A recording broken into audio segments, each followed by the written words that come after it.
Hi, everyone, and welcome in to GC Live here on Gamecock Central. Kendall Smith and Jack Veltri joining you here. Happy Wednesday to all of you. We are officially back on our schedule. So last year, you know that we talked on Wednesdays before every game week, and now that we're that much closer to football season, just a week and a half away, actually, from South Carolina officially kicking off its 2026 campaign. Jack and I are back on our official GC Live schedule. So we are glad that you are joining us here. Thank you, everybody, for being here today. And Jack, what's up? What's the latest? What's going on with you? Not much, Kendall. It's today's been a little busy with hearing from coordinators for the first time this preseason.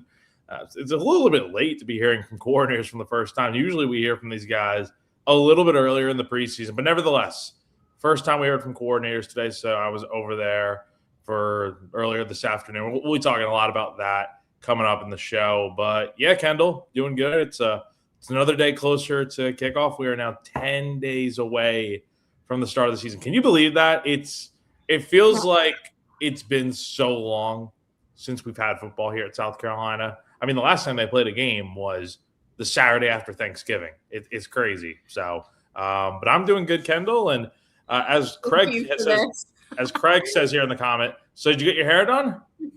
No, I didn't. Maybe it just looks different today. I got it cut probably like 6 weeks ago. It's just a little bit shorter.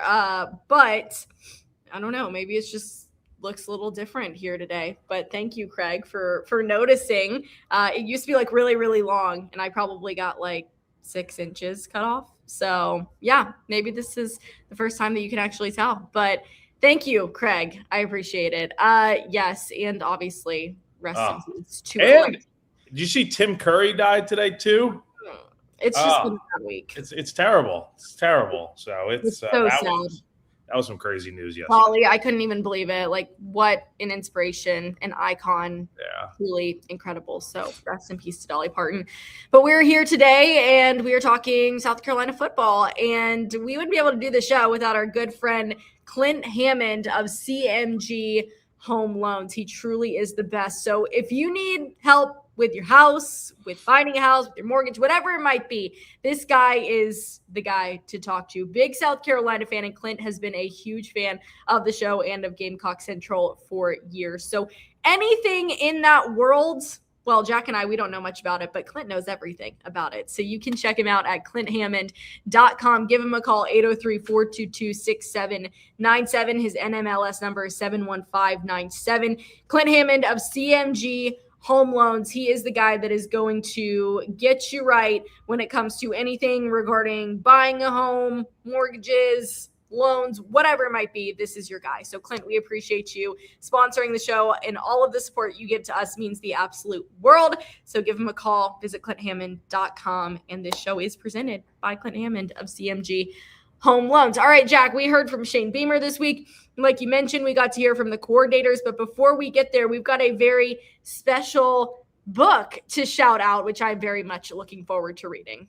Yeah, before we get into everything, just real quick, talking about our good friend and colleague, Kevin Miller. Him and Brent Sylvia wrote a book recently. It got released last week, and it is called The Spurrier Effect, How One Coach Transformed Gamecock Football. It is now available for purchase in hardcover or ebook through USC Press. When Steve Spurrier, the coach that this book is about, took over South Carolina's underachieving football program in 2005, he changed South Carolina football forever. Relive the most successful era in Gamecock football history through storytelling by Miller along with Sylvia.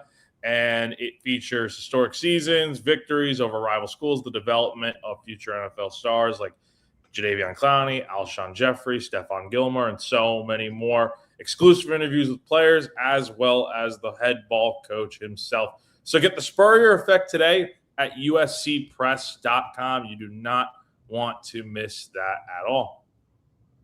Yes, be sure to check it out. I cannot wait to read it. It's going to be, well, it is great. I've heard great things about it, but it's going to be great for me. You know, I love going home, having a nice book to read at night. So this will be a great one to read, especially as football season gets underway here soon.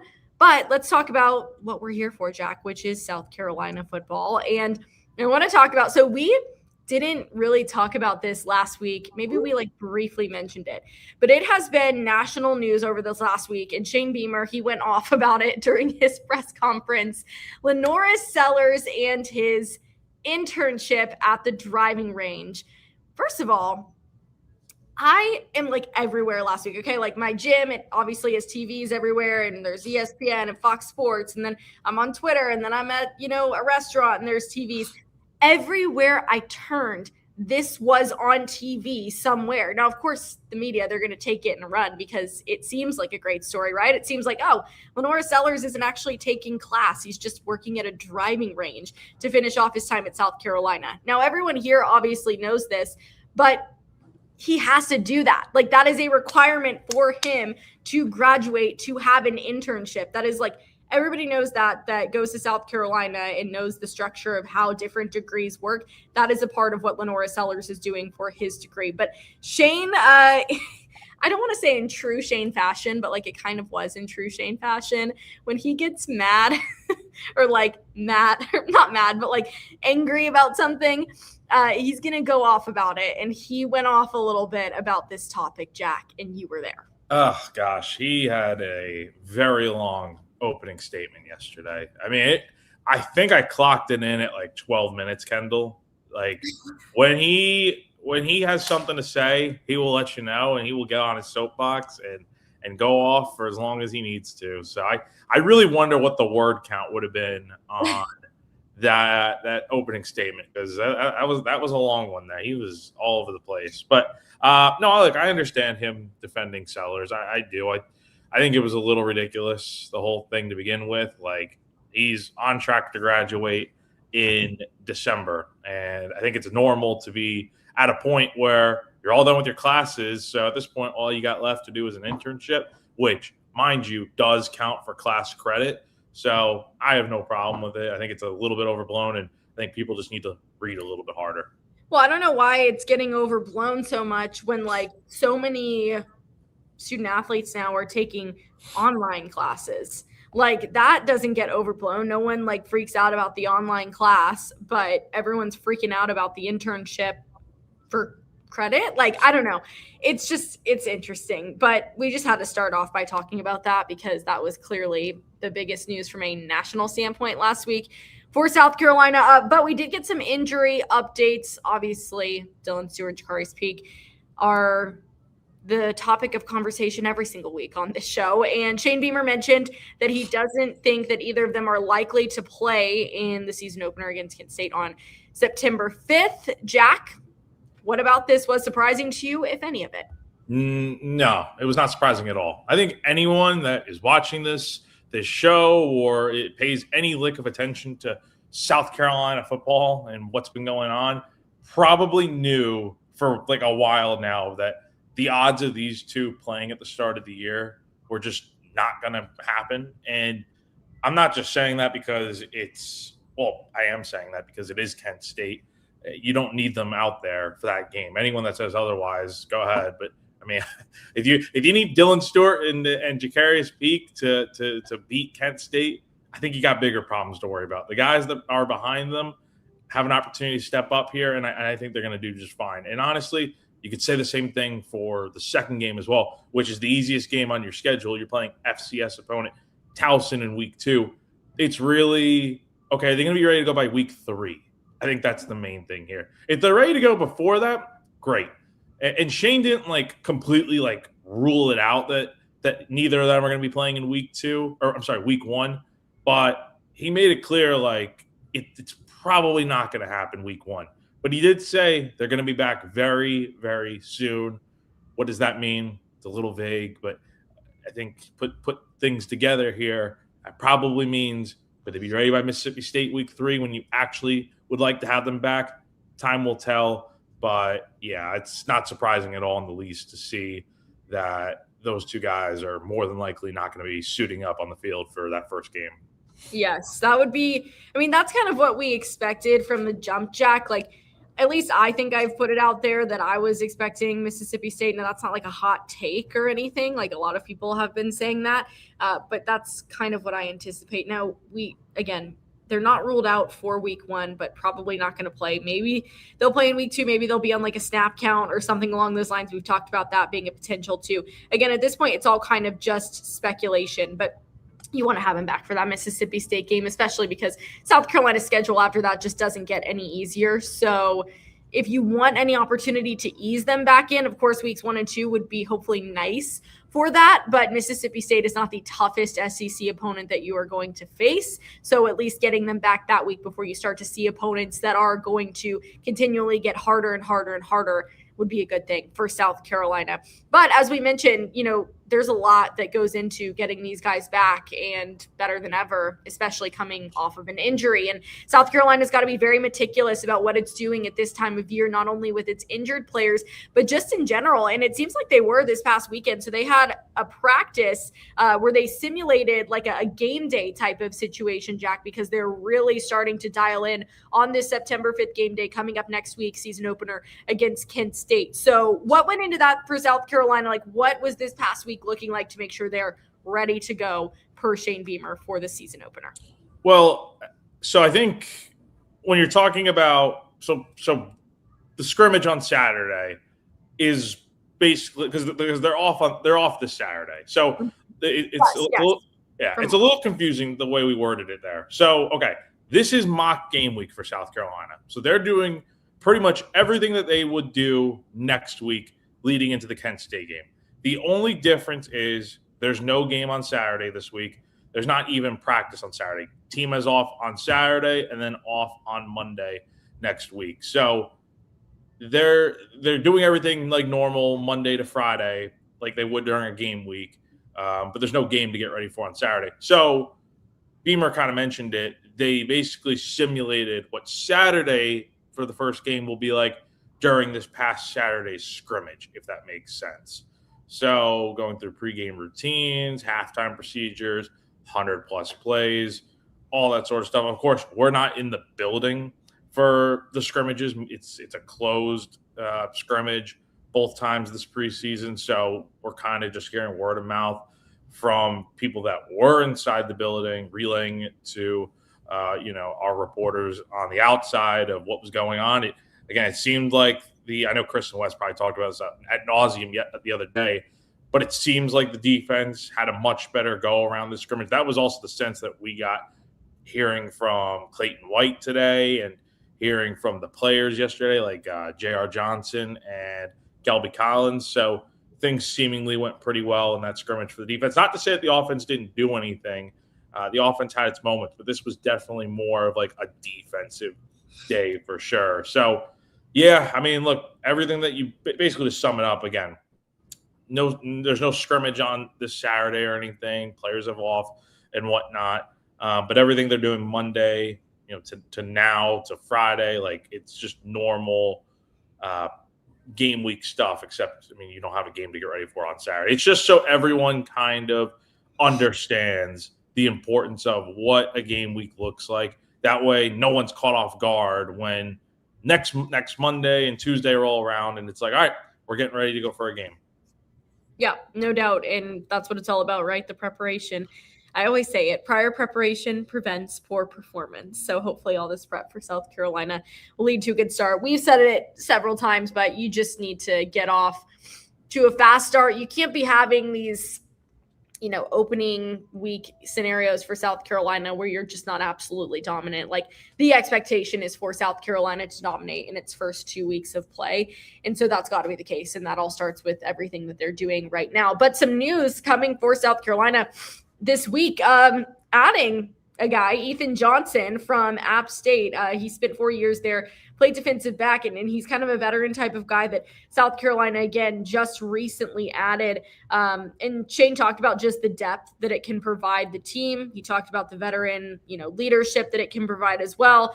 And he could play anywhere, Shane said, from 0 to 50 snaps against Kent State, depending on how quickly he acclimates. So what is your expectation, Jack, in terms of how quickly we may see Ethan Johnson contributing to South Carolina, if at all? Yeah, no, Shane pointed out yesterday when I asked him about that kind of question, like he said, he's going to have an immediate impact. Now, how realistic is it that he plays 50 plays in the first game of the year? Well, he just got to campus on Saturday. We know that he went through practice on Tuesday. So he's kind of quickly acclimating to the program and whatnot. But at the same time, it's still, he's only been here for a few days, and the first game of the season is 10 days away at this point. I'm not saying he's not going to be out there, but we just don't know what kind of snap count he's going to be on for week one, because I don't think he's going to be a starter right away, because you got Vakari Swain and Judge Coyer out there in the secondary at defensive back that are going to be starting to open the season. But is Johnson the third cornerback in that rotation? Is he kind of behind the other guys? I think you bring him in, like Shane said, to make that early impact. And he's a guy that started nearly 40 games in his 4 years at App State. He's got more experience than anyone in this secondary, arguably. So, yeah, this is a guy that it was nice to be able to add him, thanks to the many things that are going on in college football, with all these court rulings and whatnot, and the TROs. So he still has a court case on August 31st with the other 15 players that were given a TRO, including former South Carolina DB DQ Smith. So that's on August 31st, and Shane is confident that everything's going to be good with that and that he'll remain eligible. Obviously, yesterday the SEC released its new rules on not having pro players come back to college. From my understanding, like Ethan should be still fine, assuming everything goes well in that court case, because I don't remember seeing him sign anywhere or anything with an NFL team or go through preseason. So his situation's a little bit different than a Daquan Wright, for instance, is going back to LSU. We'll see if that even ends up happening now with those rules. It's so complicated. Honestly, Kendall, you want my real opinion? I think it's so stupid that we're even talking about this stuff, but it is 2026 in college athletics, and nothing should come as a surprise anymore. No, nothing is a surprise. And once the whole new transfer portal situation came about a few years back, and you've got all the NIL and just everything else, that was just the start to what is going to be continuous news and updates and things that are changing in the world of college football. But listen, at least South Carolina is staying on top of it. And this is no shade or anything, but there are certain programs that just aren't up with the times. We even know this is just facts. This isn't supposed to be rude, but for years, Clemson did not want to get along with the transfer portal. And obviously they have a little bit more now, but what I can appreciate about South Carolina is yes, these rules are being made and there are court rulings constantly now, it feels like, but at least South Carolina is kind of staying with the times and trying to add where they can. And that's exactly what they did with Ethan Johnson, who is with the program now. We'll see how much he's able to contribute. But again, a veteran type of guy that you can add on to the team that has some younger faces, some fresh faces. And then that's always a great thing. Now, we have been talking consistently, Jack, too, about where each guy is kind of going to fall this year, right? Because you have your new guys, you have your transfer portal guys, you have your returners, you have fresh faces, and there are several position battles that have not been determined yet. But Shane talked about this, and then the coordinators talked about it, just kind of where things are right now with South Carolina and those various position battles that we've talked over. So what is the latest on that? With position battles, you're saying? Yeah, just in general. Yeah. So with the offensive line, we'll go all over the place here. Offensive line, he Shane did not reveal any starters yesterday, but he did say they're very close to having their starting offensive line. And honestly, they're 8 to 9 deep of players that are going to be contributing on that line. Obviously, we know Jacarius Peak is probably not going to be on that starting group when the season begins. But by the time he gets back to being fully healthy and out there for a game, yeah, he'll be out there starting with that offensive line. No doubt about it on that point. The guys that are in the mix, you could say it's Carter Miller, Nolan Hay in the mix for starting at center. If Hay doesn't win the center job, he's been battling at left guard with Hank Purvis. You got Shed Surratt, who I think is going to be starting at one of the tackle spots. And then you've got Dane Arnett, and even Kendall Browse mentioned this today. Dane Arnett, Seth Smith, who else did he say? Surratt and Darius Gray are the primary four that have been working at offensive tackle. So two of those guys are going to be starting at offensive tackle for this team when the season begins. And then the other guard spot, it seems like it's going to be Kojo Poku at right guard, but time will tell when the depth chart hopefully gets dropped here sometime next week. So that's the offensive line there. I mean, Bryles even mentioned it after Beamer today. They'd like to have 7 to 8 guys to rotate at that position. He's not sure if they're at the point yet with just having 5 guys that are going to play every single snap as the starting 5. But the goal at the end of the day is to get the best 5 on the field. Other little notes on other position battles that are going on. We didn't get much, really. Didn't get to ask Shane about the kicking battle yesterday because, again, that opening statement went so long. So pretty much everyone in the media only got one question yesterday. So was not able to circle back around to trying to ask about the kicking battle. But did talk to Matthew Smiley today, special teams coordinator. And he said the competition's going good. They've been putting the guys obviously through as much game-like situations as possible. But he did not mention like who's in the run, like who's in the lead for that or anything. Like they're not going to talk about that. So that's something that at this point we'll just have to wait and see when either Shane announces it or when a depth chart gets dropped. Same thing with like the long snapping battle. Like that's something that will eventually come out with the depth chart. He did mention, though, there are like 3 to 4 guys that are working at kick return. So that's something, at least. I don't know who on that. Obviously, I think you can imagine it's Nick Harper. And then who else is, competing at that spot? And then one other interesting note, not definitive final yet, but Clayton White mentioned that it feels like there's some separation for the 4th linebacker spot. We've heard Shane Beamer talk about this for over a month now of like how important that battle is because you got J.O., you got J.R., you got Sean Murphy as your big 3 of the linebackers. Who are those 4th and 5th guys going to be? It's been a big question. Clayton did reveal that it feels like Jamian Risher Jr. has been the clear-cut guy in that room. He's been making some plays, so that's a guy that we've heard some really good things about this preseason and even going back to the spring. So that doesn't come as like a huge surprise, but it's good to get a little bit of clarity on that front. Well, it is good to know that there is some separation because you and I talked about it like after the scrimmage last week, just hopefully South Carolina knowing even more so.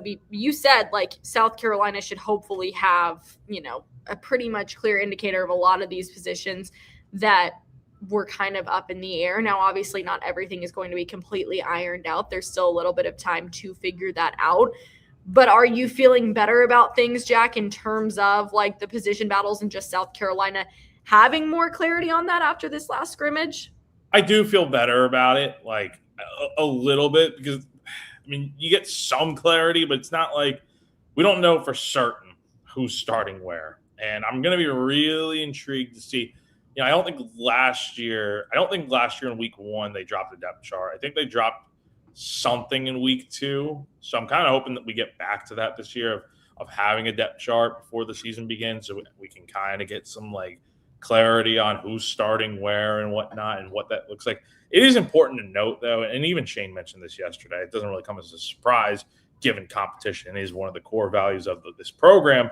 But he was talking about like just because a guy's a starter right now heading into the season does not mean they're automatically guaranteed to be starting the next week or any game after that. So, yeah, guys are going to have to go out there and continue to work and play well. And playing well ultimately matters at the end of the day. If someone that is on the bench is getting an opportunity and they play better than the starter, guess what? That guy's probably going to start the following week. So all of that is so important. But, yeah, I mean, would it have been nice to get names to put together with these starting positions this week?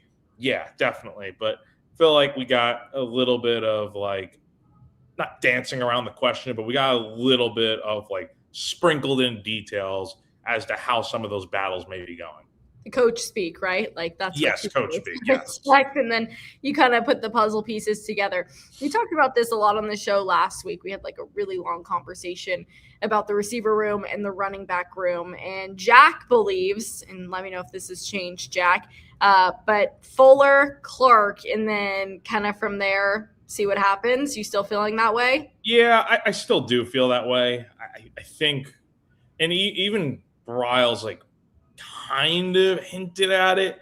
He did mention that like he feels like they have 5 SEC running backs in that room, which includes Jabri Coleman as well, who he mentioned has really stepped up in preseason camp. I feel like that's a guy that we're not really talking a lot about. I mean, based on like what we're hearing and whatnot and what's being said, it kind of just seems like the top 4 in some form or fashion is going to be Fuller, Clark, Dave, and Jawarn Howell. I think the order probably still leans towards Fuller because Bryles did mention that Matt could be the most explosive running back of the group. And so I think he gets the nod because he's had a pretty good preseason by all accounts. He, was the offensive player of the spring. Like he's done some really good things, showed flashes last year of being a potential really good running back at South Carolina. It's his 3rd season now with the program. So I think it's going to be Fuller and Clark as your RB1 and RB2. But I do think, given the nature of these first 2 games where you should be able to get a lot of guys in, I think we're going to see all 4 running backs at the top get a chance to get in there and do their thing. And then I think things will kind of sort themselves out once you get into the meat of the schedule. So, as you mentioned, it was kind of a defensive day on Saturday, which is good. But, when you hear that, people are naturally going to be like, well, what about the offense? So, you said the offense had flashes. What else can you say about what you heard from the offensive perspective on Saturday's scrimmage? Yeah, let's pull up notes here and let's see. We have all these up on Gamecock Central, by the way. So I'll just share little details on what our guys have reported. And JC Sherbert reported this. Speaking of the running backs, Matt Fuller is very likely the starting running back right now, and Clark, Howell, Dave all have had their moments. Don't have anything specific on like the offense and like what the score was or anything. What we do know is that the offense, did not like it.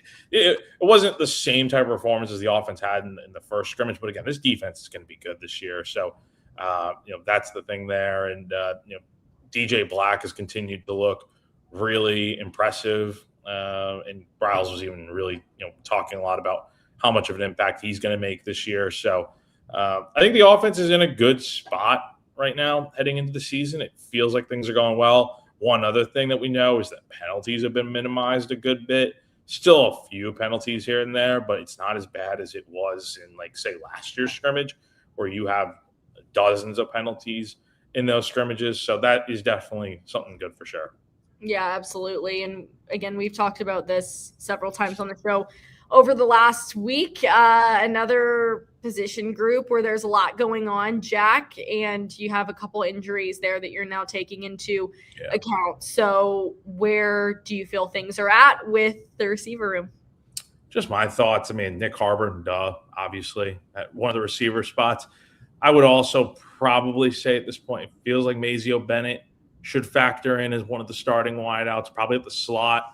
And then it really is like a toss-up. I think you have like Nitro Tuggle, Donovan Murph, and DJ Black, who I just mentioned a moment ago, as your other potential candidates to be a start. If you're having 3 wide receivers out there to start, I think it's Harbor, Mazio, and then I just think the buzz around DJ this preseason has been real. He caught a touchdown pass in the first scrimmage of the preseason, had another good scrimmage on Saturday.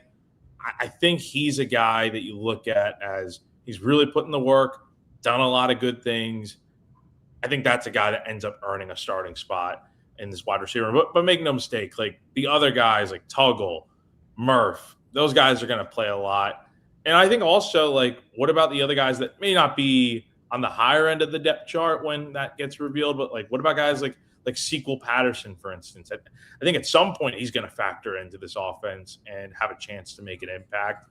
Maybe not like right away as a starter, but like could he take like that Jaden Sellers step that he took last year where Patterson comes on later in the year, becomes a starter? Like things are always fluctuating and changing in this offense and with who's out there and whatnot. So it would not surprise me at all if there's someone that we're really not talking about right now as a starter, and that changes later in the year.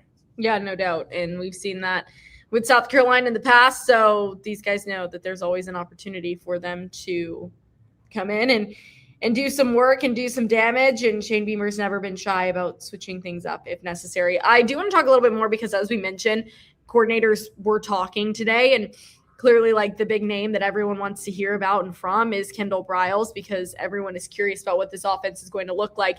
We won't 100% know until we see it out on the field. And then even with that, like we have to keep in mind probably through the first couple games of the season for South Carolina, you're not going to see everything South Carolina has to offer. I just don't assume they're going to open the entire playbook in the first 2 weeks. That's just my opinion though. But Jack, was there anything else that Kendall Briles said today or mentioned where you're like, that stood out to me? Well, we did get clarity on that he will be calling plays on the field this season. So that's really where he feels the most comfortable at. And it makes sense. I mean, you get the interaction with the players, you get to be up close and personal with them and kind of communicate with them in that way rather than through a headset where you're up in the press box. So we've seen this a good share of guys that have called plays from the booth, like Dow Loggins was always in the press box when he was the OC here. Obviously, Mike Shula was the offensive coordinator last year and was calling plays from the field. And we know how that went. That does not automatically mean that Kendall Briles is due for the same fate. But it's just a comfortability thing, like he said. And he's had a lot of success in his time as an offensive coordinator. So, yeah, if he's always felt comfortable calling plays from the field, then that's what's best for him. With the offense, feels like the mechanics and processing of information specifically were good in those two scrimmages, played well at times. He's overall pleased with the way things have looked from a tempo standpoint and just an operation of his play calling system as a whole. You're going up against a defense that I think is going to be pretty good this year and have a lot of takeaways and be one of the better groups in the SEC potentially. Like the defense is going to get their own. And we saw that or heard about that in the scrimmage this past Saturday where, yeah, the defense wins the day. But I think this offense is going to be refreshing to see after the way things went last year where this offense could just not score points and move the ball consistently to get into the end zone. So I think that might be a nice change of pace this year. But it seems like things are going pretty well with this offense so far under Briles. Are you at all concerned about calling plays from the field? I mean, there's pros and cons, right? Like you obviously get to be down there with the players, which I think is a huge pro because you're around them. You get to effectively communicate with them. It is different watching a game from up top. Just the way that you watch it develop is totally different, but that's why you've got a ton of support staff to help you out in that regard. So I don't, but obviously people have their opinions and we know how it's gone for coordinators of South Carolina in the past of the offense. So you feel good about it, Jack? I don't worry about it. If he feels comfortable calling plays from the field, I think that's really all that matters, honestly. So, yeah, no problems for me. Love it. Well, Jack, there was a question. I can't find it now anymore. But what time are you going to have to get up next week? Ooh, that's a good question. It's kickoffs at 12:45. So random. I know. Let's see. Press box will open 3 hours before kickoff usually. I don't know what traffic's going to be like.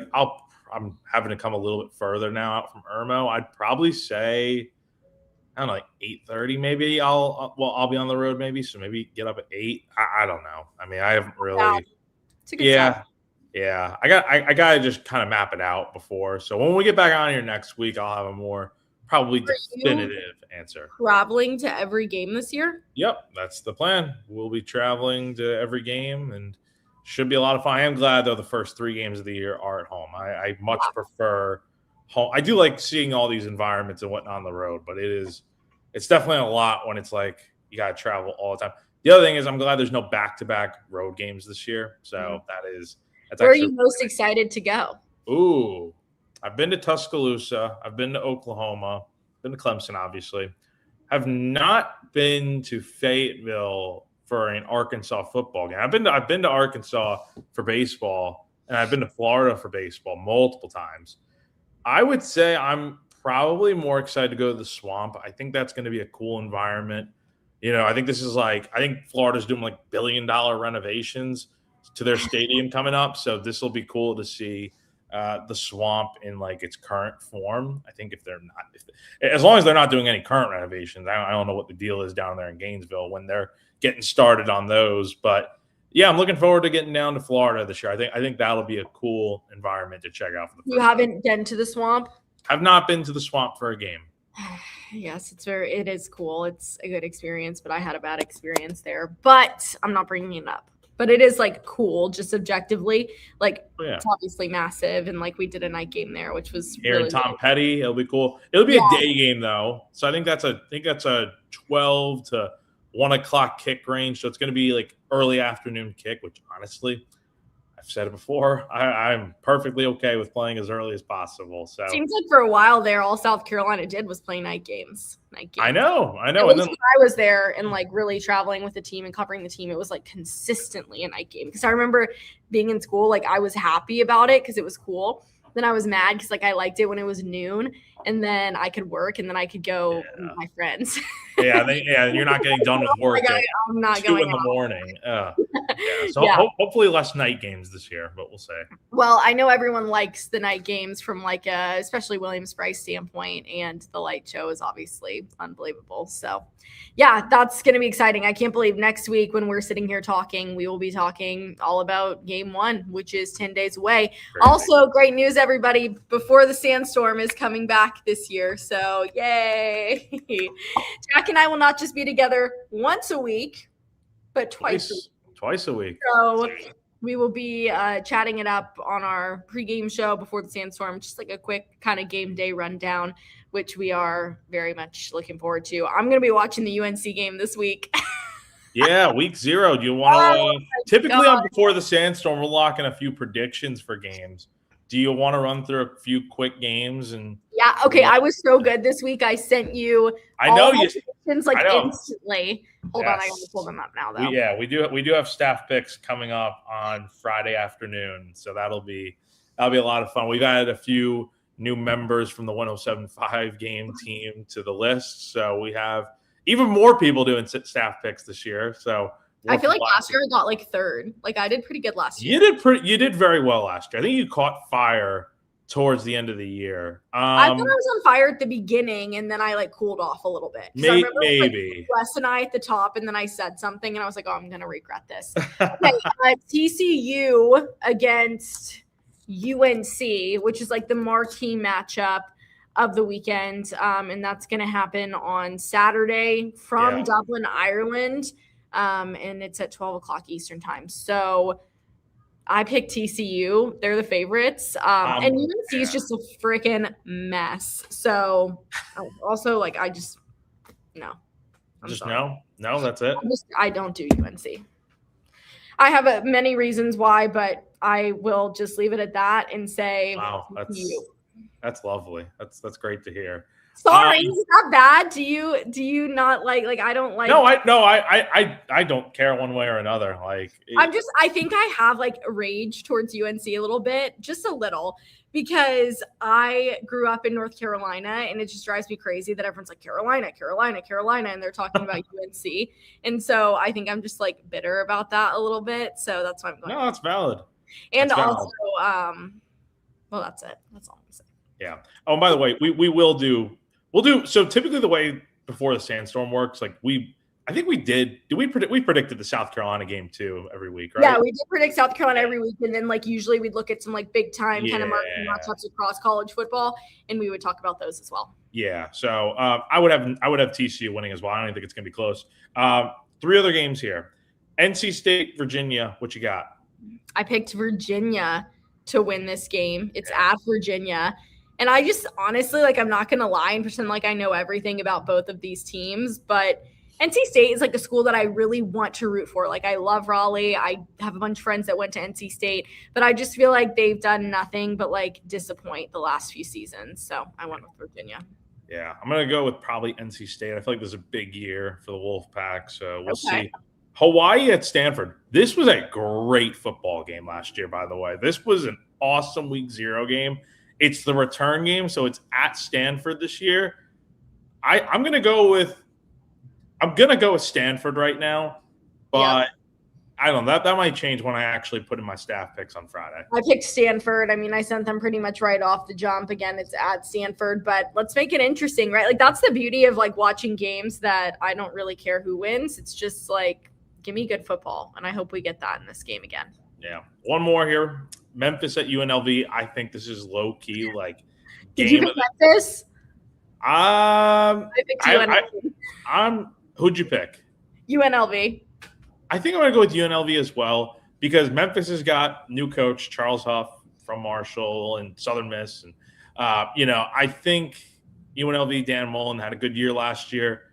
It's in Vegas. I like UNLV in this game to win. So it's not a bad week 0 slate. Like, there's literally a decent enough game in every prime hour of the day. Like, there's the Ireland game at noon, NC State, Virginia at 3:30. And then you got 2 fine night games. So I think it'll be a good slate.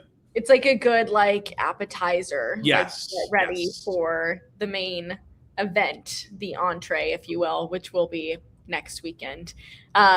Week 0. Like, that makes me laugh. Like, week 0, like, really, like, I don't know. But I'm excited. College football is back. It's great that football is back in general. It just feels like it's been a really long time. Like, even since football in general, like NFL football feels like it's been forever, at least for me. So I'm glad that it's back. But Jack, before we get out of here, a couple other people that we want to give a big shout out to, and why don't you start us off? Yeah, got 2 to dive into real quick. Rytech Electric, locally owned, based in Lexington, serving the Columbia Midlands area since 2007.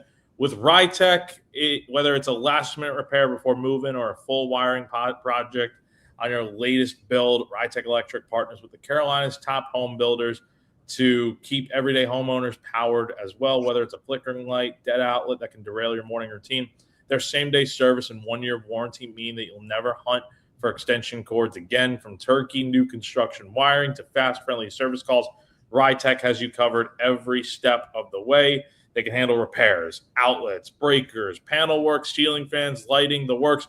You name it, they can do it. Every electrician is a Rytech employee, not a subcontractor. They tell you the price before any work starts.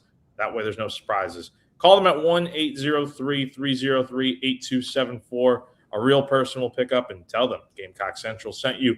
One other ad sponsor to get in from me real quick, Ferry Chevrolet. If you're a Gamecock fan out there who's interested in a new or used vehicle, make sure you check out our friends over at Ferry Chevrolet in Orangeburg.